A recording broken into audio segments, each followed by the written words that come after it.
Hello दोस्तों, नमः शिवाय। दोस्तों, सठ तिला एकादशी का व्रत आने वाला है जो कि 2025 में 25 जनवरी को उदय तिथि में पड़ रहा है। इसका पारण 26 तारीख को आप करेंगे, लेकिन उदय तिथि में व्रत रखेंगे तो 25 जनवरी शनिवार के दिन रखेंगे।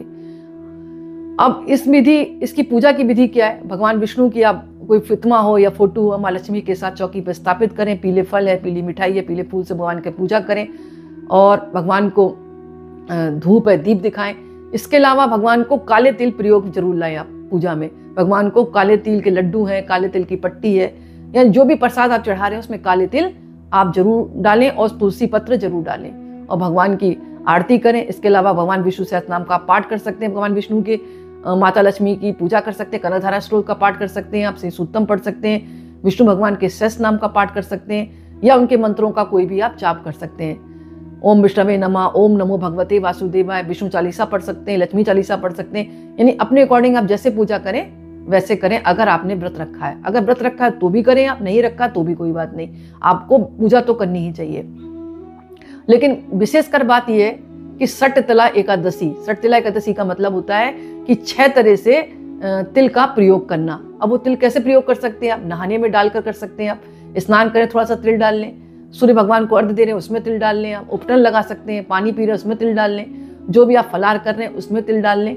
यानी हवन में तिल डाल के करें, पूजा में तिल डाल के करें। यानी 6 तरह से जो है तिल का प्रयोग किया जाता है, इसीलिए इसका नाम सठ तिला एकादशी पड़ा।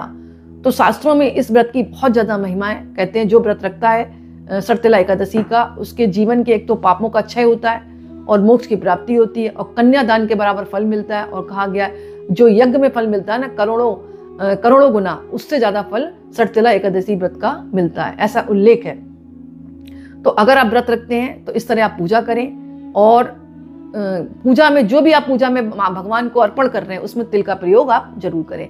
इसके अलावा आप शाम के समय जो है आप कथा का श्रवण करें। कथाओं में मतभेद हो सकता है, कथाएं अनेक होती हैं, लेकिन एक कथा मुझे अच्छी लग रही है, जो कि मुझे लग रहा है ये कथा सठ तिला एकादशी वाले दिन जरूर सुननी चाहिए ताकि इसका महत्व पता लगे।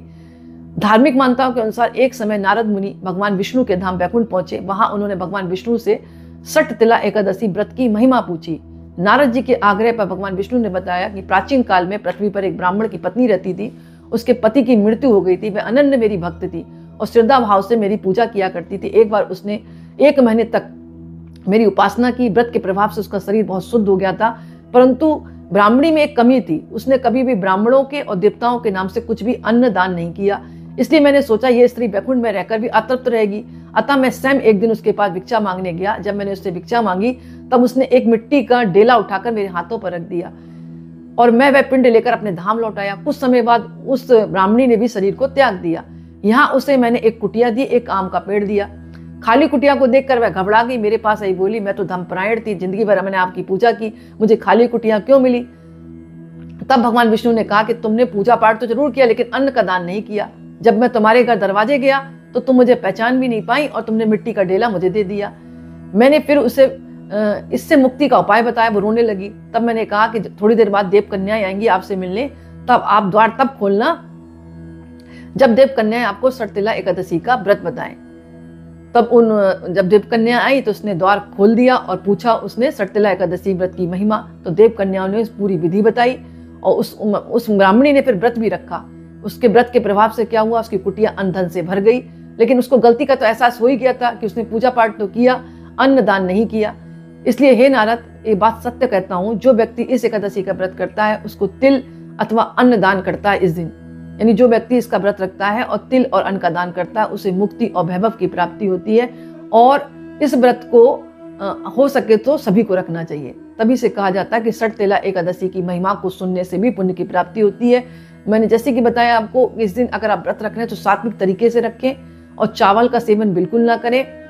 पीपल के वृक्ष की पूजा कर रहे हैं तो आपको स्पर्श नहीं करना है, लेकिन शनिवार के दिन पड़ रहा है इस बार 25 जनवरी को, तो आप स्पर्श कर सकते हैं। वहां पर तेल के दीपक आप जलाएं और प्रसाद चढ़ा सकते हैं, लेकिन अपनी मनोकामना भी बोल सकते हैं, लेकिन आपको थोड़ा सा टच नहीं करना है, इस बात का आप ध्यान रखें। जैसे एकादशी पर तुलसी की पूजा की जाती है माता, लेकिन तुलसी को ना तो तोड़ा जाता है ना छुआ जाता है, तो इस बात का आप ध्यान रखें। माता तुलसी की भी पूजा का विधान है, क्योंकि एकादशी वाले दिन पूजा का भी विधान है माता तुलसी की, क्योंकि शास्त्रों में उल्लेख है अगर आप तुलसी की पूजा नहीं करेंगे तो आपकी पूजा भगवान विष्णु को स्वीकार नहीं होती। तो उनके भोजन में भी तुलसी पत्र डाले जाते हैं, लेकिन एक दिन पहले ये सब काम आप जो पत्र आप तुलसी के वो एक दिन पहले तोड़ कर रखें।